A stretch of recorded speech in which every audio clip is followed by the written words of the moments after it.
ամեն ինչ ի նկատի ունեցել եմ, ամեն ինչ հաշվի առել եմ կամ որակագրվելուց առաջ, որ կարող եմ վիրավորվել, կարող եմ մահանալ, բայց որ գերի կընկնեմ, այդ փաստը հաշվի չեմ առել։ Մեզ փոխարինող զինվորականներ չեկան, այլ ուղղակի հնչեց հրաման, որ մենք ենք իջնելու իրանց նշված տեղանքը, բացի ամուսնանալու հետ կապված պլաններից մնացածը ամեն ինչ տեղի ունեցավ։ Կարողացել եմ մենակ ասել ես եմ, ինքը արդեն սպասում էր իմ զանգին, ես լսվեցի, իրականում չկարողացա խոսալ։ Ինչ կապված է բենզին սրսկելու, այնտեղ թմրամիջոցներ պարբերաբար օգտագործելու, ներարկելու հետ, չէ, այդպես չի եղել։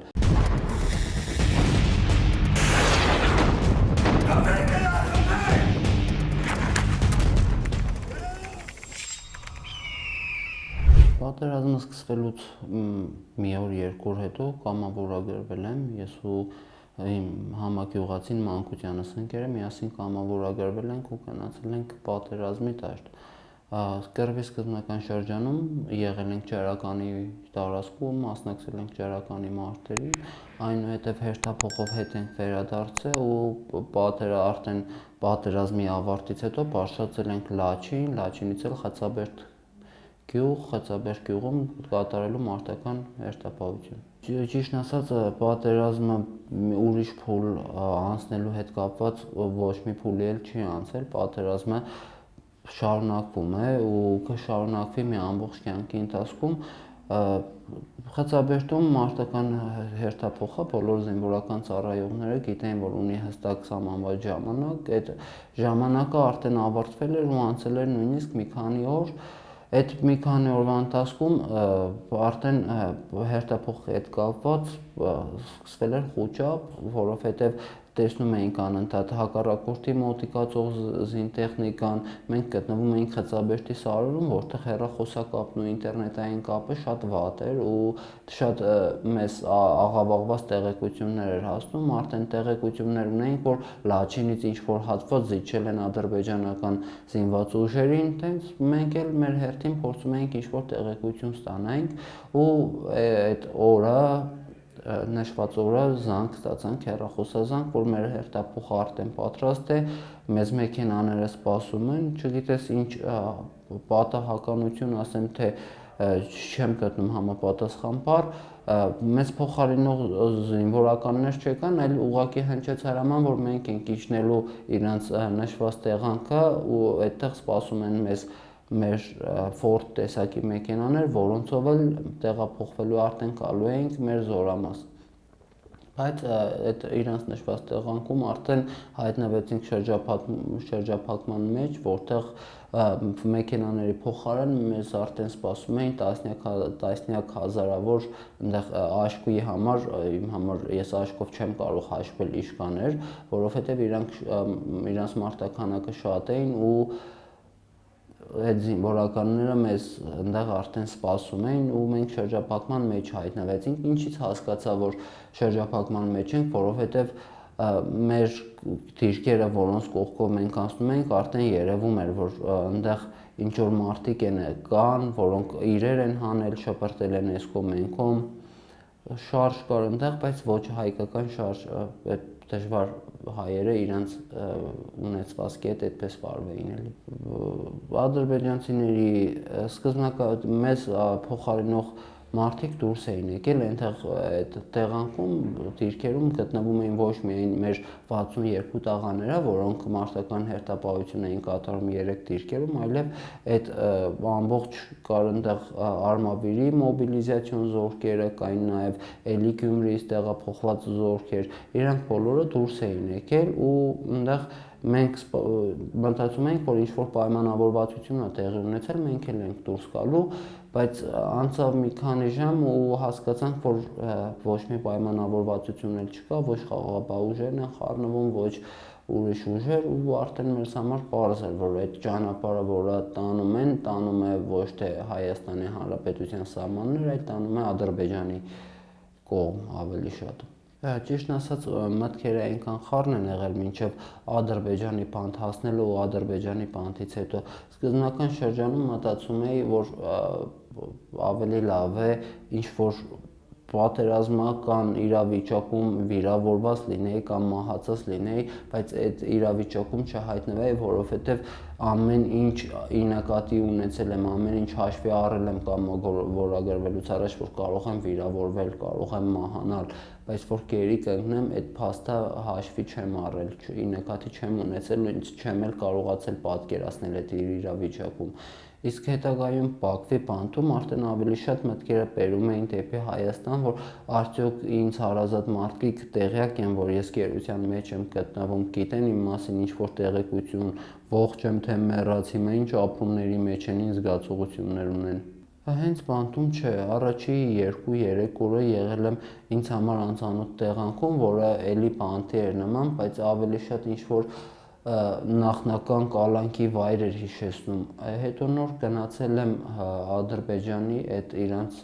Բաքվի մոտ գտնվող բանտում։ Մենք 62-ն ենք եղել մեր մոբիլիզացիոն զորքը։ 62-ից այո տեղափոխել են Բաքվի բանտ, հետագայում մի քանիսին տեղափոխել են ուրիշ տեղ, տղաներից կեսը վերադարձել են էլի Բաքվի բանտ, կեսը մնացել են ռազմական ոստիկանություն, այդ պայմանական եմ ասում, որովհետև ես իրականում չգիտեմ այդ ինչ շենքա ու չեմ էլ տեսել դրսից, որովհետև միշտ տեղափոխությունները տեղի են ունեցել աչքերը փակված վիճակում։ Բաքվի բանտում 11 ամիս ու մի քանի օր։ Դե պատկերացրեք 11 ամիս մի փոքր սենյակի մեջ նստած ենք 4 հոգով ու ինչքան կխոսենք այդ սենյակի մեջ, բացի խոսելուց ուրիշ բանով զբաղվելու ընդունակ չես, խոսել ենք անգամ բացատրել ենք մեկս մյուսից մեր բնակարանի վայրերը, այնքան ենք խոսել նույն թեմաներից, որ ճանաչում ենք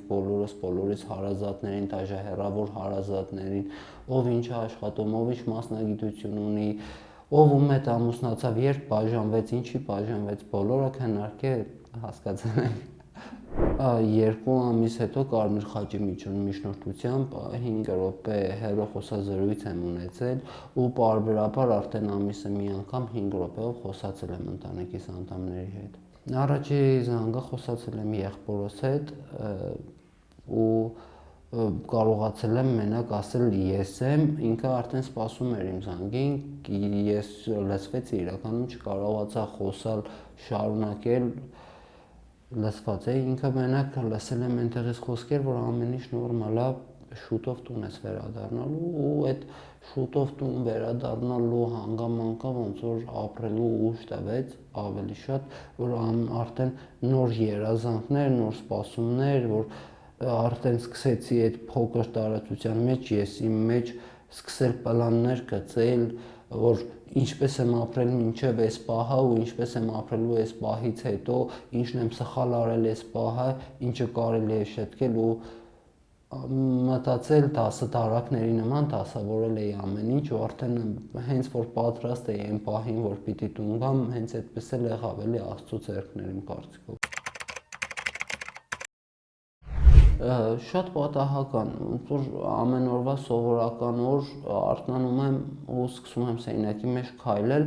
ու շատ հանկարծակի առավոտվա կողմ էր, այնտեղ ժամացույց էլ չեմ ունեցել, ժամանակը արևի շողքով են կողմնորոշվել, դուռը բացվել է, դուրս են կանչել, դուրս եմ եկել, տեսել եմ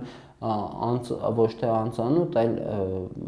մեր 62-ի մարդկանց, որոնց ընդհանրապես չէի հանդիպում, այնտեղ տեղափոխել են մեզ ինչ-որ վայր, այդ ժամանակ մենք մտածել ենք կամ հարցաքննություն կարող է լինել, կամ չգիտեմ, մեր ընկերներից արդեն վերադարձել էին ու ինչ-որ չափով էլ հույս էինք պայպայում, որ կարող է նույն բանը մեր հետ էլ կրկնվի ու այնտեղ ռազմական ոստիկանությունում արդեն նոր մեզ հայտնել են, որ ձեզ տեղափոխում ենք օդանավակայան, որտեղից էլ արդեն գնալու եք Հայաստան։ Ճիշտն ասած, հիմա չեմ կարող նկարագրել ցնծություն, զգացողություն, որովհետև օտերի մեջ եմ եղել, էլի մի վերադառնալուց հետո երկար ժամանակ այդ 11 ամիսների հետ կատարված ինֆորմացիան, որ մարդիկ մեր կողքից խոսում են ինչ է տեղի ունեցել Հայաստանում, ինչ ա եղել մեր բացակայության ժամանակ, այդ ինֆորմացիան այնքան շատ էր, որ ես մի օրում չէի կարողանում հասցնել, իմ ուղեղը չէր կարողանում հասցնել այդ ամեն ինչը մարսել, մինչև անցավ որոշակի ժամանակ, որ կարողացա այդքան ընկալել, հասկանալ, վերադառնալ ու սկսել շարունակել ապրել։ Ճիշտ ասած որոշել էի, որ ուսմանս հետ կապված պլաններ ունեի, աշխատանքի հետ կապված պլաններ ունեի, ամուսնանալու հետ կապված պլաններ, բացի ամուսնանալու հետ կապված պլաններից մնացածը ամեն ինչ տեղի ունեցավ։ Պատկերացումները շատ տարբեր են լինում մարդկանց մոտ, շատ իրար հակասող պատկերացումներ են ունենում մարդիկ, որոնք փորձում են քո հետ կիսվել կամ իրանց կամքը քեզ թելադրել, չգիտես, այդ մի քիչ ճնշող է, բայց համ պատկերացումները համապատասխանում են, ինչ որ նկարագրեցիք, համ չեն համապատասխանում։ Ինչ կապված է բենզին սրսկելու, այնտեղ թմրամիջոցներ պարբերաբար օգտագործելու, ներարկելու հետ, չէ, այդպես չի եղել, իսկ մնացածը ունի իր մասնաբաժինը, որը տեղի ունեցել է։ Դե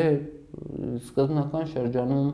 ինչ-որ չափով հետո Կարմիր խաչի միջնորդությամբ մեղմացրել են ավելի պայմանները։ Ես ինձ զինվորական եմ համարում, այդ պահին գտնվել եմ զինվորական ծառայության մեջ, ես ինձ զինվորական եմ համարում, կարող եմ նույնիսկ ինձ էլ մեղադրել, որովհետև իմ վրա տրված պարտականությունը երևի 100%-ով չեմ կատարել, բայց չեմ էլ ուզում մեղքը գցել այս մեկի այն մյուսի վրա։ Ես զինվորական եմ, հասարակ զինվորների մեջի մարդ, որը կապ չունի ոչ իշխանության հետ, ոչ իշխանական գործերից է գլուխ հանում, ու մի հատ բան կարող եմ նշել, որ զանգ եկավ ու մինչև այդ զանգը նույնիսկ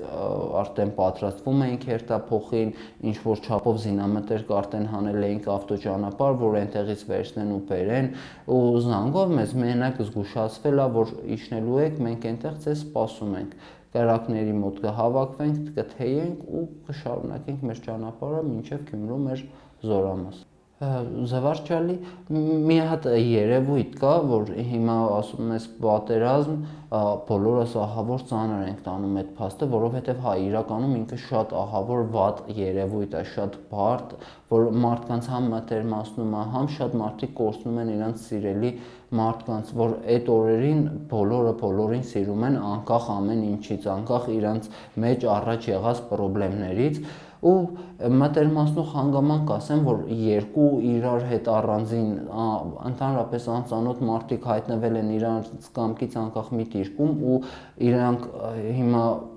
երրորդի համար իրանց կյանքը զոհաբերելով երրորդ անծանոթի համար այդ մարդուն տեղափոխում են օրինակի համար հոսպիտալ, որպեսզի փրկեն այդ մարդու կյանքը։ Ինչ եք կարծում, այդ երևույթը այդ երեքին կմտերմացնի, կսարքի ամբողջ կյանքի ընկերներ, թե էլի այդ երևույթից հետո իրանք կբաժանվեն ու կգնան ամեն մեկը իրանց տներով։ Ամբողջ կյանքի, այո, բոլորի հետ էլ շփվում եմ, բոլորի հետ շատ ջերմ հարաբերությունների մեջ եմ, ու միշտ հետաքրքիր է էլի, ով ինչ ուղիով ճանապարհ շարունակեց իր կյանքը, ով ինչ բարձունքների հասավ, միշտ շփվում ենք, կապի մեջ ենք, անհրաժեշտության դեպքում մեկս մյուսիս օգնում ենք։ Դե ամեն մարդ չի, որ տեսնում է այդ ամեն ինչը, ինչ միասին տեսել ենք, անցել ենք, հաղթահարել ենք։ Ճիշտ ասած հայրենիքը այնքան մեծ հասկացողություն է, չեմ կարողանում նկարագրել, ինչ է հայրենիքը ինձ համար։ Հայրենիքը այն ամեն ինչն է, ինչի համար որ մենք ապրում ենք, ինչ որ նպատակ, երազանք շենացնելու հայրենիքը, աշխատելու հանուն հայրենիքի, որ կարողանաս ինչ որտեղ ավելի ներկայանալի լինես, քեզ ճանաչեն որպես հայ, ինքնություն, դա համապատասխան բառը, իմ ինքնությունը դա հայրենիքն է։